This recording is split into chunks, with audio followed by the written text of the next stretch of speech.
사사기 6장 25절에서 32절입니다. 사사기 6장 25절부터 32절까지 한 절씩 교독하겠습니다.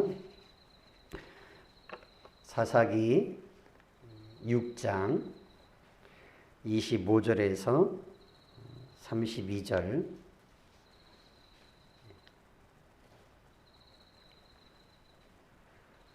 사사기 6장 25절에서 32절입니다. 교독합니다. 그날 밤에 여호와께서 기드온에게 이르시되 네 아버지에게 있는 수소 곧 7년 된 둘째 수소를 끌어오고 네 아버지에게 있는 바알의 제단을 헐며 그 곁에 아세라상을 찍고 또 이 성산 꼭대기에 내 하나님 여호와를 위하여 규례대로 한 제단을 쌓고 그 둘째 수소를 잡아 내가 찍은 아세라 나무로 번제를 드릴지니라 하시니라. 이에 기드온이 종 10사람을 데리고 여호와께서 그에게 말씀하신 대로 행하되 그의 아버지의 가문과 그 성읍 사람들을 두려워함으로 이 일을 감히 낮에 행하지 못하고 밤에 행하니라. 그 성읍 사람들이 아침에 일찍이 일어나 본즉 바알의 제단이 파괴되었으며 그 곁에 아세라가 찍혔고 새로 쌓은 제단 위에 그 둘째 수소를 드렸는지라. 서로 물어 이르되 이것이 누구의 소행인가 하고 그들이 캐어 물은 후에 이르되 요아스의 아들 기드온이 이를 행하였도다 하고 성읍 사람들이 요아스에게 이르되 네 아들을 끌어내라. 그는 당연히 죽을지니 이는 바알의 제단을 파괴하고 그 곁에 아세라를 찍었음이니라 하니 요아스가 자기를 둘러선 모든 자에게 이르되 너희가 바알을 위하여 다투느냐? 너희가 바알을 구원하겠느냐? 그를 위하여 다투는 자는 아침까지 죽임을 당하리라. 바알이 과연 신일진데 그의 제단을 파괴하였은지 그가 자신을 위해 다툴 것이니라 하니라.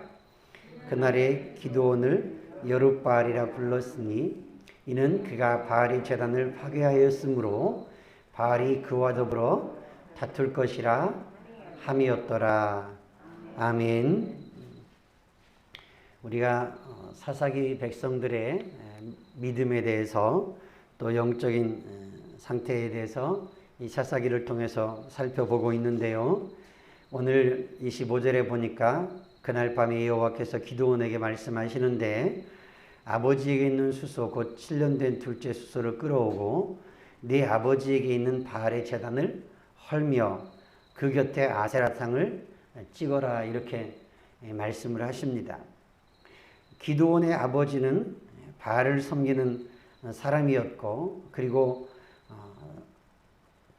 그것도 그냥 바알을 섬기는 것이 아니라 제단까지 만들어 놓고 그 동네에 있는 사람들, 그 성읍에 있는 사람들의 아마 우두머리처럼 그렇게 바알을 섬기고 있었던 것 같습니다.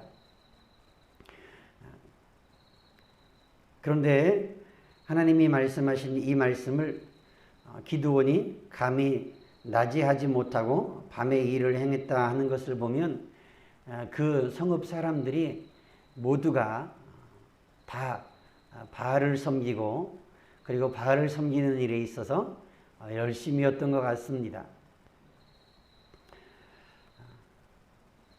이스라엘 백성들이 하나님의 목전에 악을 행함으로 미디안의 손에 넘겨주셔서 그들이 이스라엘 백성들을 얼마나 괴롭히는지 이스라엘 백성들이 정상적인 생활을 할 수 없어서 토굴을 파놓고 숨어 지내고 수확을 해도 곡식을 얻어도 정상적으로 추수를 하거나 타작을 할 수 없어서 기드온이 숨어서 타작을 하고 있는 상태입니다. 그리고 그들이 한번 몰려오면 싹 휩쓸고 지나가듯이 그냥 초토화시키고 지나가는 그러한 상황 속에서 이스라엘 백성들이 하나님을 떠나 있고 우상 숭배에 빠져 있는 이런 영적인 상태를 잘 보여주는 것인데요. 이스라엘 백성들이 토굴을 파고 거기에 곡식을 저장해 놓고 숨어 지내고 했던 이런 것들이 고고학적으로 발굴이 돼서 확인할 수 있는 정도로 이 사사시대에 실제 이렇게 하나님을 떠나서 우상 숭배에 빠져서 이스라엘 백성들이 고통을 당하고 미디안을 통해서 괴로움을 당했던 것은 사실로 보여집니다. 아침에 성읍 사람들이 일찍 일어나서 보니까 바알의 제단은 파괴되었고 그 곁에 아셀의 상은 찍혔고 새로 쌓은 제단 위에 그 둘째 수소가 들여져 있는 것을 보고 이거 도대체 누가 그런 것인가 그 소행을 캐 물어봤더니 알아보니까 기드온이 행한 것을 알고 성읍 사람들이 기드온의 아버지에게 네 아들을 끌어내라. 그는 당연히 죽어야 한다. 이 정도로 이 시대 이 성읍 사람들의 삶이 우상숭배에 깊이 빠져 있는 삶이었습니다. 그런데 하나님께서 그에게 찾아오셔서 기드온에게 큰 용사여 내가 미디안을 칠 텐데 한 사람을 치듯 하리라. 그렇게 말씀하시면서 너를 통하여 이 이스라엘 백성들을 구원하겠다고 하나님이 말씀을 하시는 겁니다. 이런 환경 속에서 이런 분위기 속에서 이 사람들이 온통 우상숭배에 빠져서 이렇게 하나님을 떠나 있는 이런 속에서 하나님의 말씀에 순종한다 하는 것이 기드온에게도 결코 쉬운 것은 아니었을 겁니다. 바알상을 찍어버리고 단들을 헐어버리고 하나님의 말씀대로 순종한다. 그리고 그들을 그토록 학대하고 괴롭히고 휩쓸고 다니는 미디안 족속을 향해서 나아가서 싸운다 하는 것은 쉽게 결심하고 그래요? 예, 하나님 말씀하시니까 하겠습니다. 하나님이 말씀하셨으니 제가 순종하겠습니다. 단번에 예 이렇게 대답하고 나오기가 쉽지 않을 수 있습니다. 먼저 가장 가까운 아버지부터 우상숭배에 빠져 있고 그리고 영적으로 이런 상태인데 하나님이 말씀대로 순종하면서 그 아버지를 거스려서 제단을 헐고 그리고 우상들을 찍어버린다 하는 것이 쉽지 않았을 텐데 기드온은 하나님의 말씀대로 행합니다. 밤중에 그 일을 행하고 성읍 사람들이 기드온을 끌어내라. 반드시 죽어야 한다. 그렇게 말하자 그 아버지 요아스가 그 모든 사람들에게 너희가 바알을 위하여 다투느냐 그러면서 바알을 구원하겠느냐 그를 위하여 다투는 자는 아침까지 죽임을 당하리라 그러면서 바알이 과연 신일진데 그의 제단을 파괴하였은즉 그가 바알 자신이 자신을 위하여 다툴 것이라 그러면서 이때부터 기드온을 여룻바알 바알과 다투었다 이렇게 사람들이 불렀다고 말씀하고 있습니다. 이 시대가 어떠한가? 이 시대가 얼마나 하나님과 관계없이 하나님을 등을 돌리고 하나님을 등지고 살아가는가? 그리고 이 시대가 하나님의 뜻에 벗어나 있는가? 그런 사사시대 배경 속에서도 기드온은 하나님이 말씀하시자 하나님의 사자가 그에게 하나님의 말씀을 전해주시자 그는 하나님의 말씀에 순종합니다. 진짜 하나님이 우리와 함께 하신다면 이 일이 어떻게 일어날 수 있습니까? 어떻게 이런 일이 일어날 수 있습니까? 하나님께서 일찍이 애굽에서 우리를 올리시고 끌어오시고 그리고 구원하여 내셨던 그 하나님의 역사, 하나님의 구원하시는 그 능력과 은혜들은 어디로 사라지고 우리가 지금 이렇게 이방 민족에게 이런 억압을 당합니까? 이런 고통을 당합니까? 그렇게 반문했던 기드온이지만 하나님이 말씀하시자 기드온은 그 말씀대로 순종합니다. 하나님의 말씀에 순종하고 아버지의 우상을 찍어버리고 아버지가 세운 제단을 헐어버리고 잘못하면 가정에서 가정불화가 생기고 싸움이 일어날 판인데 기드온은 하나님의 말씀대로 순종하고 있습니다. 우상은 그저 나무를 깎은 것뿐이고 그리고 돌을 깎은 것뿐이고 그런 것뿐이지 거기에 무슨 생명이 있겠습니까? 저도 어렸을 때 많이 보았습니다만 동네에 고목나무가 하나 있거나 그러면 고목나무에 가서 나무 밑에 가서 제사를 드리고 또 동네마다 지나다니다 보면 나무에다 리본을 매놓고 그 밑에 돌을 쌓아놓고 가서 빌곤 하는 그런 기억들이 어렴풋하게 기억이 납니다. 샤머니즘이죠.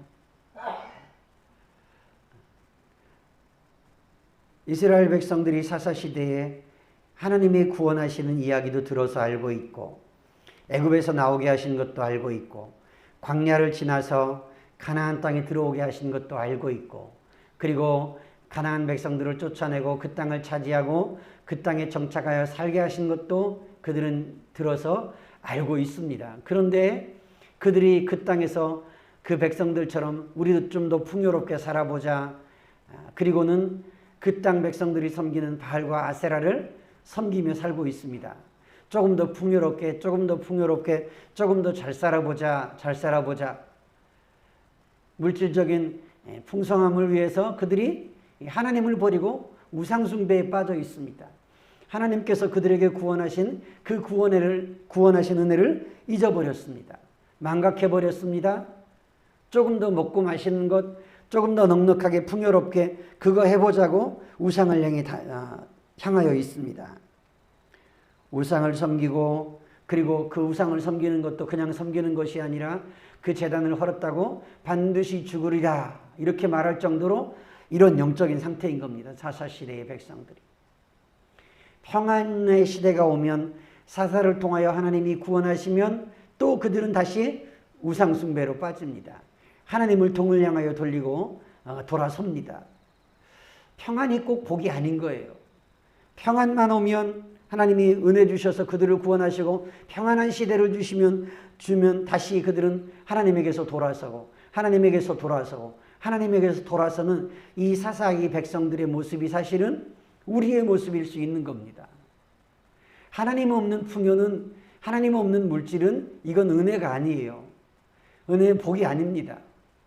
하나님과 함께 이것이 하나님이 주신 은혜이고 하나님이 베풀어 주신 은혜다. 이 사실을 기억하고 하나님을 더욱 더 잘 섬길 수 있어야 되는 겁니다. 예수님께서 각 마을에 다니시면서 가르치시고 전파하시고 고치셨다고 말씀을 하는데 하나님이 사람들을 고쳐주신 이유, 그런데 사람들은 병 고침받기 위해서 나오는 거예요. 예수님이 병을 고쳐주신 것은 보아라, 하나님이 나를 통해서 너희들을 구원하신다. 나를 통하여 너희들을 구원한다. 예수님이 구원자이심을, 예수님이 그들의 문제를 해결하시고 그들을 구원하시고 건지심을 보여주시고 믿도록 하기 위해서 기적을 베푸시는데 사람들은 자기 이익을 위해서, 내 병 고침받기 위해서, 내 건강 문제 해결받기 위해서 예수님 앞에 나오는 겁니다.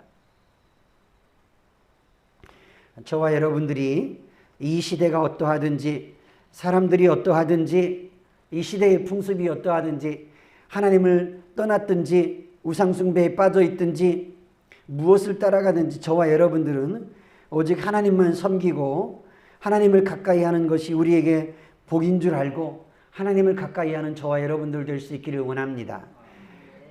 좀 가난해도 조금 없어도 하나님과 가까운 것이 복이지 풍요롭고 하나님과 멀어지는 것이 복이 아니에요.